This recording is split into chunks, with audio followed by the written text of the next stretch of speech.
Hello and welcome to this episode of My Golden Life. I'm Lisa Neller, your host. And today we're going to talk about ditching diets for intuitive eating. And another way I like to say this is getting off the diet train, or how to stop dieting, or eating intuitively and forgetting all about diets.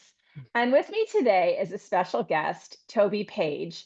And she's going to help us understand what it means to stop dieting and eating intuitively. So I'm really excited to have her join us today. I'm going to tell you a little bit about her and then we'll get into some questions. So Tobi is a registered dietitian with a mission to make weight loss simple and sustainable for everyone. After working with hundreds of men and women for over 14 years in practice, Tobi understands what makes losing weight so hard for people. Her empathy and understanding of the human condition are what separates Tobi from the rest. She believes the answers are found within each individual, and her job is to guide you in finding the right balance for you. Tobi's master's degree in education has informed her work in creating educational materials that allow consumers to immediately put into action what they learn. And when Tobi isn't trying to save the world from restrictive dieting, she loves to be outside. Hiking, kayaking, and camping in new places are at the top of her fun list. Well, welcome, Tobi. Thank you so much for joining us today. Yeah, thank you so much for having me. Yeah. So, this is a huge topic for women in particular. And we're all trying at some point to alter the way we eat, the way we live. And let's talk about, first of all, do you have a story you want to share about how you became so passionate about this? I grew up out in the country running around and I was, skinny little kid. I always joke that my knees were bigger than my thighs and I just ran around until the light came on and went home and ate whatever was available. I never really thought about food. Um And then in high school was when I started noticing that people were doing things with their food in an effort to, maybe lose weight and they weren't doing healthy things. And I thought, gosh, they were restricting and not participating in fun things that are involved food. And it just kind of broke my heart. Like I just couldn't imagine n depriving myself of one of life's greatest pleasures, for the sake of trying to manage weight. And, I watched my mom try to manage her weight through dieting, and I saw how miserable that was. And I just really thought there's gotta be a better way. How are people eating healthy before diets? How did people do it before diets? And so that is really Mm. where things kind of started. Like, I know we can do this. Well, I mean, I remember how I grew up and I was very active. That was in the 60s and early 70s. I was really, really active, but we had ding dongs and ho-hos in the do you know what those are? Oh, yeah. I guess they still have them, but like we had that stuff in the cupboard. We had potato chips and stuff, hmm but we just didn't, eat a ton of it. It was like a snack or something like that. And the fact that we were so active, we weren't really thinking about weight issues. Um, and of course, my mom really tried to create a balanced meal every night. And we had salad every night. And to this day, I'm a salad hound. I just love it. So, what is the difference? What is intuitive eating and how does it differ from traditional dieting? So I think, really what we're talking about is losing weight while following an intuitive eating kind of pattern because intuitive eating says you can eat what you want, when you want, however much you want, just listen to your body, right? Hmm. And so a lot of times people are like, well, I just don't think that that's going to help me lose weight. And so they kind of feel like they have to either do intuitive eating or they have to do some sort of restrictive weight loss plan in order to achieve their goal. And then they think, well, my goal is over here with this restrictive plan.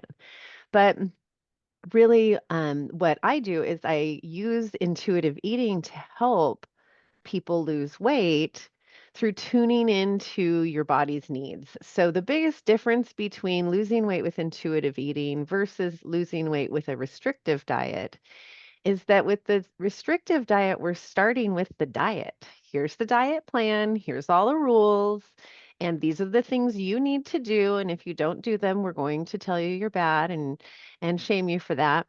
And, we're going to promise you success if you follow these rules, which has absolutely nothing to do with the person who's trying to follow the rules. And so intuitive eating completely flips it on his head and says, let's start with the person and say, hey, how do you feel when?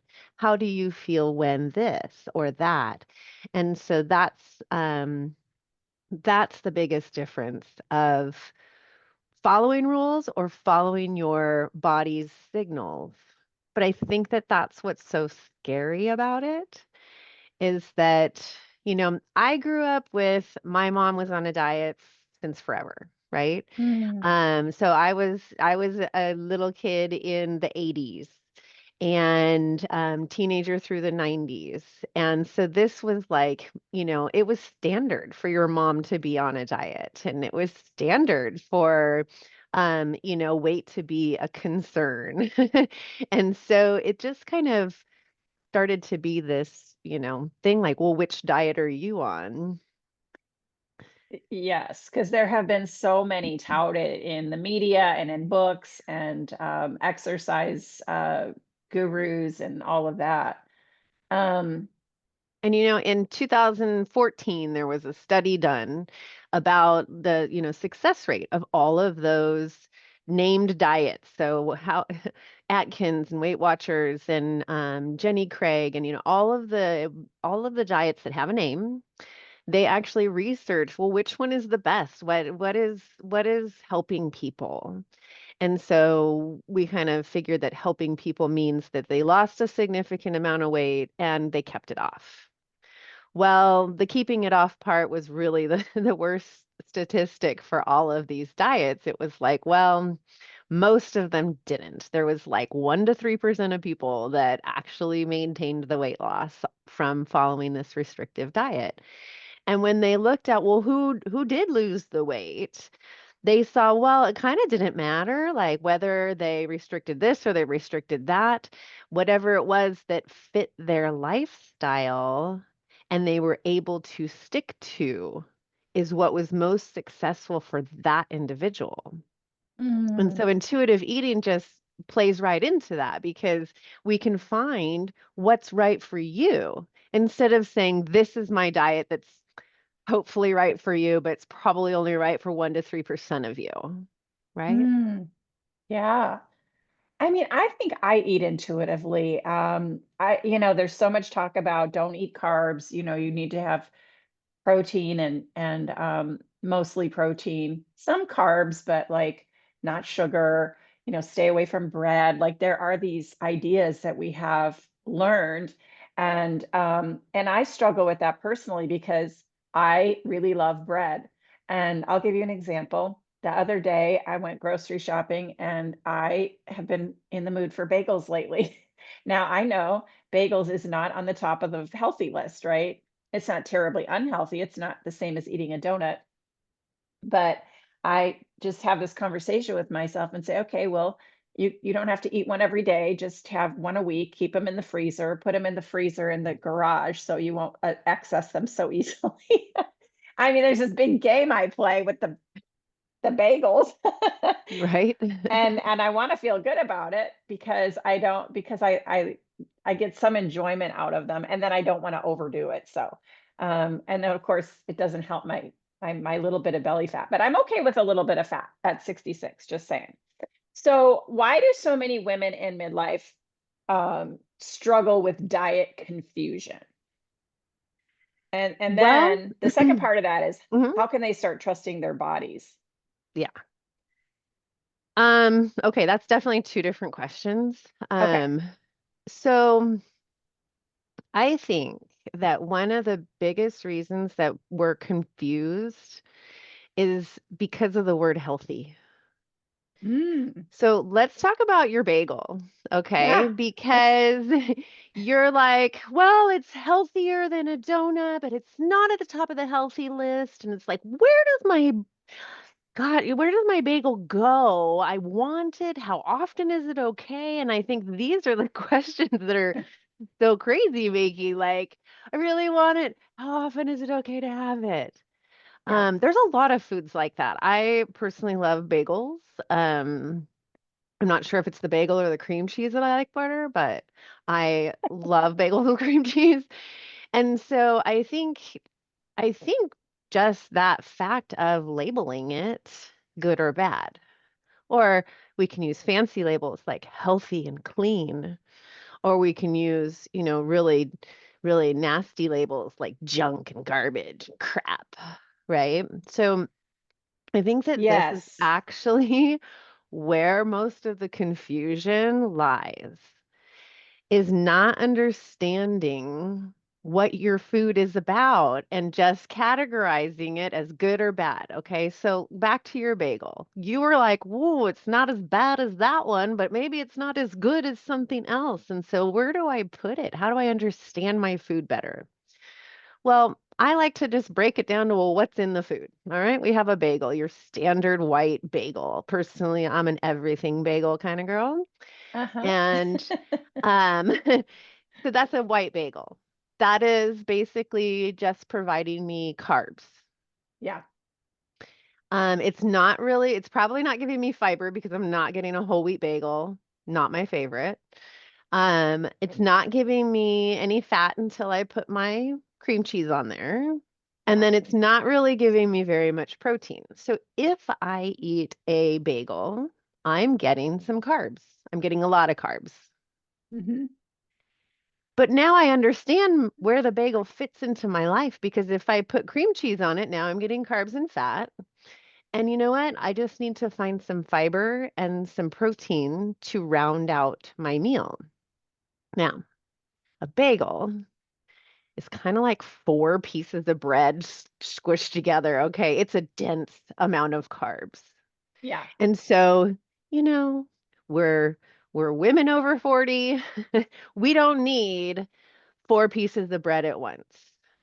But it fits in our stomachs so easily and it tastes so good the whole time that Hmm. this is also where we get the crossover between restrictive dieting and intuitive eating. Is if I am going to include a high fiber item, let's say I'm going to include an apple or some cuties. I've been eating cuties lately. Let's Hmm. say I'm going to include some fruit. Now I don't need a whole bagel because my tummy's going to be more full. So I could have a half a bagel and some fruit. And now I'm now down to two pieces of bread, right? That's more manageable for me to metabolize. And I've got my piece of fruit to help my tummy feel nice and full. And then I look and say, okay, I've got cream cheese, so I've got enough fat, but I don't really have enough protein here. I'm not vegetarian, so I would probably just go for the easy lunch meat on my bagel. And then now I have this rounded meal, and I didn't have to like say that bagels were, at least I'm not eating a donut, or, well, I guess I shouldn't be eating this. I just understood what it was for, how it would work for me, and what needed to round out that meal. Mm. Yeah, I would put salmon on a bagel if I were looking There for you go. protein. That's There one of you my go. Oh, favorite yes. things. Yes, some And a little lox. onion. There's some good in onion. I do have a friend who talks about eating a lot. And I wouldn't say it's intuitive, but she talks about clean eating. Hmm. And that's a word I'm really curious to know what you think about that word, clean eating, and how that affects our struggle. Yeah, it's another label, it's another judgment label. And um, I don't think that it serves people that well. I think that most people know healthy food from not so healthy food, right? Like nutrient rich food versus not so nutrient rich food. We make it more confusing by saying it's clean. Well, now what's so clean about it? And clean foods are usually more expensive. And if I can't afford the clean, and what am I eating? The dirty? Like, I just Mhm. think that it sets us up for more shaming and Mm, more confusion about what's okay to eat because, you know, if I would love to have lox on my bagel, but if I can't afford that, mm, then I'm going to go for some lunch meat because it's going to give me some protein. And I just understand that that's where my budget's at, right? So the yes. word clean, there's those judgmental labels I think are shame inducing and they're not helpful, especially when it comes to having to make decisions based on a budget. Yeah. Well, I want to talk about the lunch meat for a second because I personally like it. And I've also heard that's not very clean eating. Not dirty, but like Right. like like maybe it's not the healthiest to eat lunch meat. I don't know. What do you think about Yeah, that? confusion, right? So if I Mm-hmm. said lunch meat is high in sodium, Mm-hmm. then you can say, oh, well, I personally, I have low blood pressure, so my doctor tells me to eat more sodium. So Mm-hmm. for me, when I eat lunch meat, I'm getting the sodium that I need and I'm getting protein. Mm-hmm. Now, most people have high blood pressure and their doctors tell them to eat low sodium. So if they eat lunch meat, they're going to be getting a good dose of sodium and protein. Mm. Now, in context of the whole day, does it break the bank to have some lunch meat on your sandwich? Well, what's happening the rest of the day, right? Am I having processed food for dinner also, or am I doing something that's less processed using less sodium at dinner? So again, it's like lunch meat isn't a bad, dirty food. Lunch meat is high in sodium, and for most people, we need to watch how much sodium we eat. And so, if we're choosing to eat a processed food like lunch meat at lunchtime, then maybe we'll be looking at less processed, lower sodium foods the rest of the day. Doesn't make So them bad. you're yeah, so you're really kind of talking about balance here and what makes sense for what your body's needing and all of that. Okay.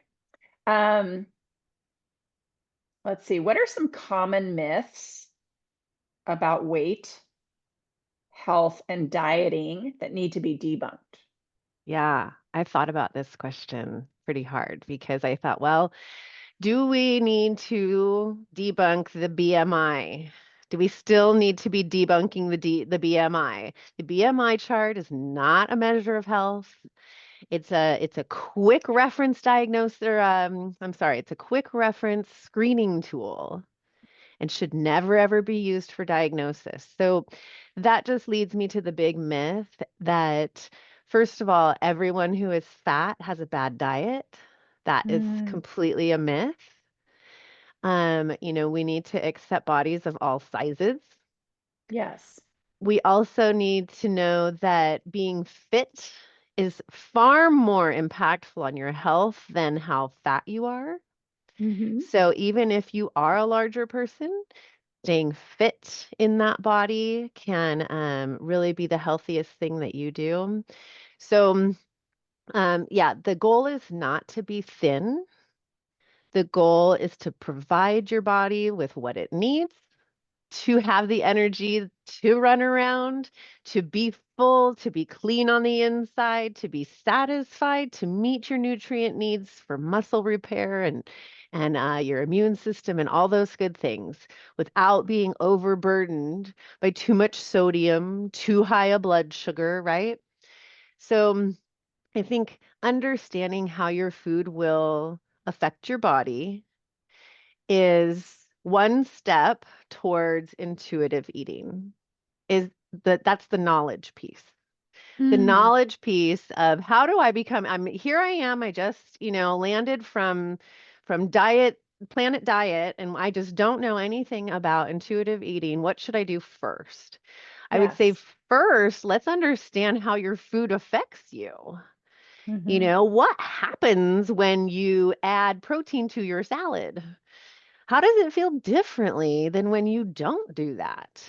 And so we're just going to start to notice, how do I feel when it's pizza night and I just eat a bunch of pizza versus when I have a bagel with lox, right? Like just Mm-hmm. noticing the difference between how you feel and different things you eat.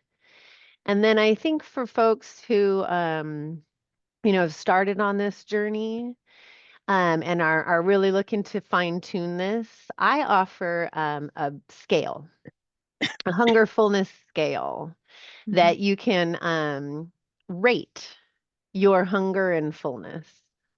And this also helps for the emotional eating aspect of all of this, because when we're hungry and we're emotionally upset and it's all tangled up together, we're Mm-hmm. totally going to go and, do whatever we're going to do to make ourselves feel better.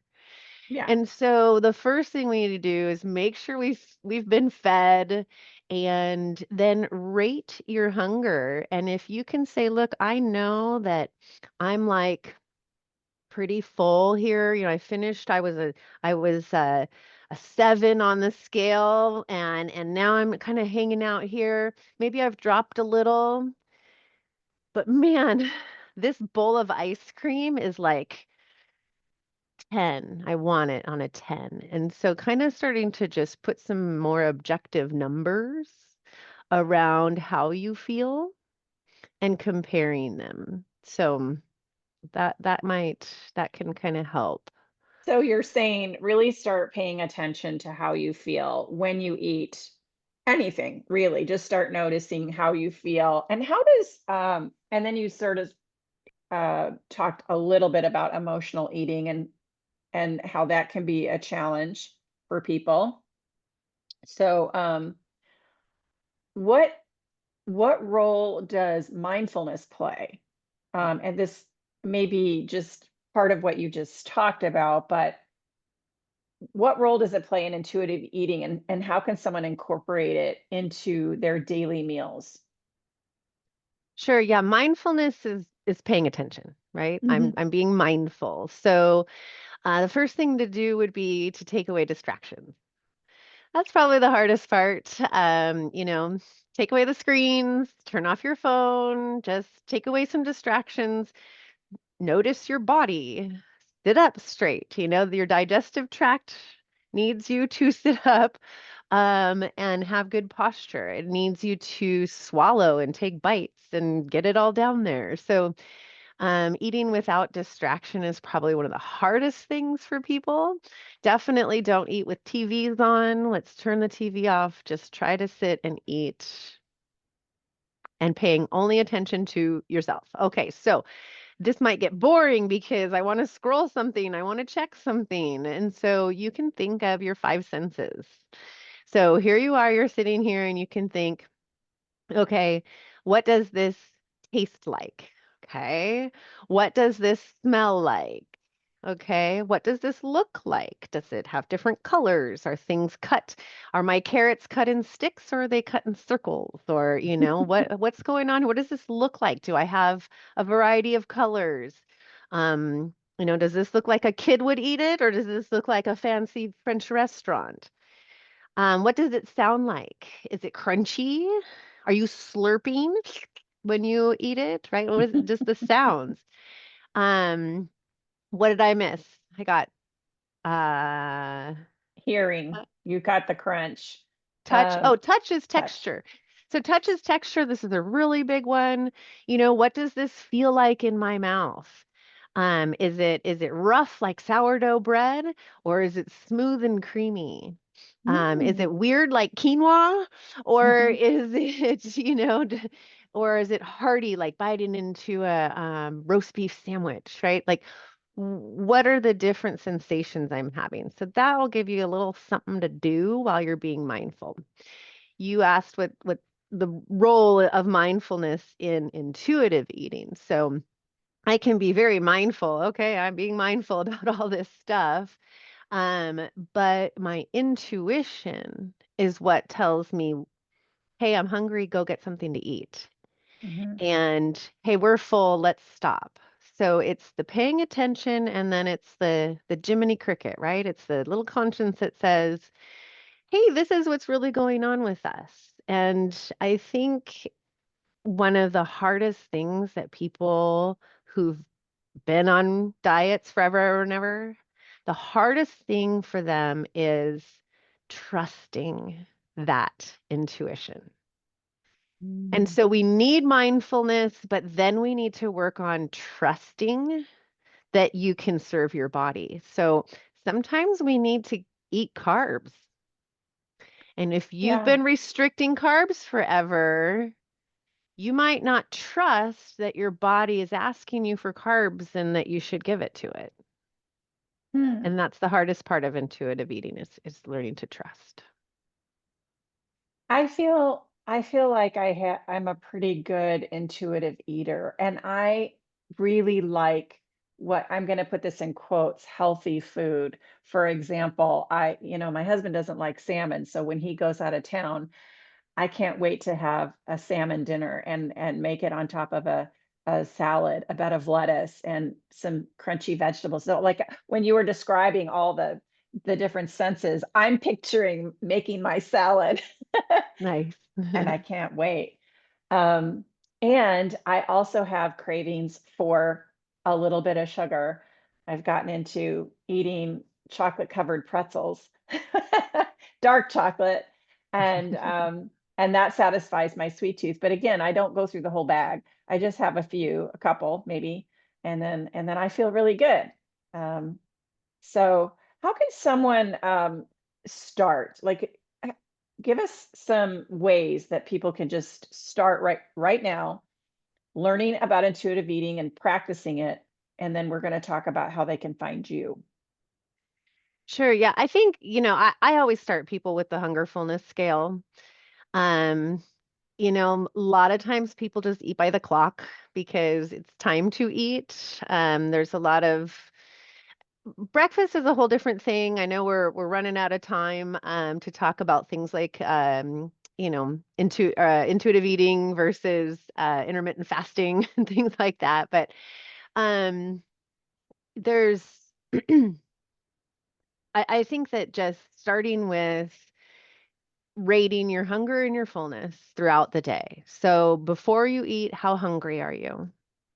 I do a 0 to 10 scale. 0 is super duper hungry. 10 is I'm absolutely stuffed. 5 is I wasn't thinking about it. Okay. 3 is I'm happy to eat. 7 is I'm happy to stop eating. And then we have all of the feelings in between. So, making your own scale and saying, what do each of these levels feel like to me? And then go out and try to find them. So, that's a really great first step. You don't have to change anything that you're eating. You don't have to change anything there at all. All you're doing is rating how hungry am I before I eat and how full am I after I eat and what did I eat? Mhm. And even just paying attention to hunger and noticing, like, I know that you can, sometimes you have no choice. Like you feel your stomach is starting to growl or you're feeling hungry and you can't eat right away. And you can notice it, and then in a little while that's going to go away. So then Mhm. maybe the next phase of that hunger, you're higher on the scale or something. And so it's just kind of good to notice that stuff, huh? Yeah, I mean, again, I can talk for hours about all this stuff, but there's a phenomenon where our stored glucose that's in the liver starts to be released to fuel the brain. And so the person was hungry, but then the brain said, "Hey, I need some energy." The liver obliges, gives the brain the energy, and the person says, "Oh, I'm not that hungry anymore." And so the hunger goes away. And then one way you can test if this is happening is that when you take your first bite of the next, whenever you do get to it, does your hunger not come roaring back? Hmm. And you're like, wow, I didn't realize I was this hungry, or I didn't feel this hungry until I started eating. And that's a good sign that you're running off of your liver's glycogen, your stored glucose, and you're not metabolizing. And so that's how we get into things like weight loss with intuitive eating, is understanding how that works and how to access the stored body fat. It's not by starving yourself. Huh. Well, that's great news. As Right? that is great news. And then I imagine it just, it takes really acquiring this knowledge and being willing to really experiment with it to kind of get it and to see the evidence of it. Um, is there anything else you want to talk about? I know you mentioned intermittent fasting, and we have a little bit of time. Like, is there anything else that you really want to talk about that would help people get more interested in this idea of intuitive eating? I just think intuitive eating is the most freeing thing we can be doing. Because I'm a dietitian in private practice, I talk to people every day who are trying to follow a restrictive diet. And when they realize that they don't have to and that they can just do this instead, they're so relieved. Yeah, And my clients tell me about the freedom they feel. They feel more in control of themselves. The people who try to follow restrictive diets feel out of control around food. yeah. At some point, there's this feeling of being out of control of your body, out of control of your behavior. And it's just so freeing to learn these skills that you were born with. You've had them all of your life. It's like Dorothy and her little ruby slippers. You've had the power all along. And I'm so happy to be here to show you how to find that. So, I have my Big Four model, which is a tool to help you organize your foods so that you can get what you need and you can know that, okay, I've gotten all the parts I need and now I can work on the rest of my intuitive eating. Um, and all of that can be found on my website. Okay, well, tell us where that is. All right, it's called eatingisalifestyle.com. Okay. All my stuff is eating is a lifestyle, except for my Facebook group. It's called No More Diets. Oh, I love that. No more diets. No more Ladies. diets. And it's an intuitive eating community. And so that's a nice way to pop in and get to know what we're all about. What is this intuitive eating stuff? How do I do it? But if you want to get to me directly, I'd love to chat with anybody on my website. You can schedule a phone consult. You can send me an email, anything like that. Well, this is a breath of fresh air because I think people are sick of dieting. I think they'd really like to enjoy their food more and enjoy their life more and shed a few pounds. And also, part of that is just like you said, being accepting of your body, everybody else's body. Like, don't make assumptions about people's weight and that kind of thing. And yeah, I think this is great. And I love the word relief, because anytime we can change something that feels restrictive or really, really hard, we get relief and that feels so much better. So, Toby, thank you so much for sharing your wisdom with us today. I really appreciate it. And for those of you listening, be sure to go to eatingasalifestyle.com and find Toby on Instagram and Facebook at No More Diets. So, all right, Toby, let's do this again sometime. And Absolutely. I'd love to. Thank you yeah, so and then much. maybe next time we'll get into some more details on intuitive eating. I'm here for it. Thanks, Lisa. Awesome. Yes. All right, everyone. Thanks so much for listening. Have a wonderful day.